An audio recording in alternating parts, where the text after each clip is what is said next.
ವೀಕ್ಷಕರೇ ನಮಸ್ಕಾರ. ಇಲ್ಲಿ ನೋಡಿ, ಇದು ಕಾಡು ಬದನೆ. ಇದ್ರ ಬಗ್ಗೆ ಡಾಕ್ಟರ್ ಮುರಳೀಧರ್ ಅವರು ಒಂದು ಮಾಹಿತಿಯನ್ನು ಕೊಡ್ತಾರೆ, ಕೇಳ್ಕೊಳ್ಳಿ. ಇದು ನಿಮ್ಮ ಹೆಲ್ತ್ಗೆ ತುಂಬ ಯೂಸ್ಫುಲ್ ಆಗುತ್ತೆ. ನೋಡಿ, ಇದು ಕಾಡು ಬದನೆ, ಸಂಸ್ಕೃತದಲ್ಲಿ ಬೃಹತಿ ಅಂತಾರೆ.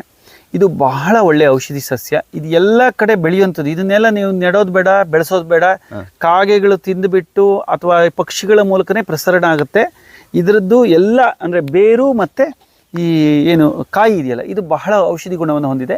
ನೀವು ಬಹಳಷ್ಟು ಜನ ಕೇಳಿರ್ಬೋದು ದಶಮೂಲಾರಿಷ್ಟ ಅಂತ. ದಶಮೂಲಗಳಲ್ಲಿ ಒಂದು ಇದು ಬೃಹತಿ ಭೇದ ಅಂತೀವಿ. ಜೊತೆಗೆ ಈಗ ಏನು ಕಾಯಿ ಇದೆಯಲ್ಲ, ಇದು ತುಂಬ ಖನಿಜಾಂಶ ಇರುತ್ತೆ, ಆಮೇಲೆ ವೈಟಮಿನ್ಸು ಮಿನರಲ್ಸ್ಗಳಿರುತ್ತೆ. ಇದನ್ನ ಪಲ್ಯ ಮಾಡ್ಕೊಂಡು ತಮಿಳ್ನಾಡಲ್ಲೆಲ್ಲ ಈ ತಮಿಳ್ನಾಡಲ್ಲಿ ತುಂಬ ಫೇಮಸ್. ಇದನ್ನ ಬಳಸ್ತಾರೆ ತಮಿಳ್ನಾಡಲ್ಲಿ, ನಮ್ಮಲ್ಲೂ ಬಹಳಷ್ಟು ಜನ ಬಳಸ್ತಾರೆ. ಇದನ್ನ ಪಲ್ಯ ಮಾಡ್ಕೊಂಡು ನಾವು ದಿನನಿತ್ಯದ ಅಡಿಗೆಗೆ ಬಳಸ್ಬೋದು. ಇದು ಬೇರನ್ನ ಕಷಾಯ ಮಾಡ್ಕೊಂಡು ಕುಡಿದ್ರೆ ಮೂತ್ರದ ಸೋಕಿಗೆ, ಮೂತ್ರದ ಕಲ್ಲಿಗೆ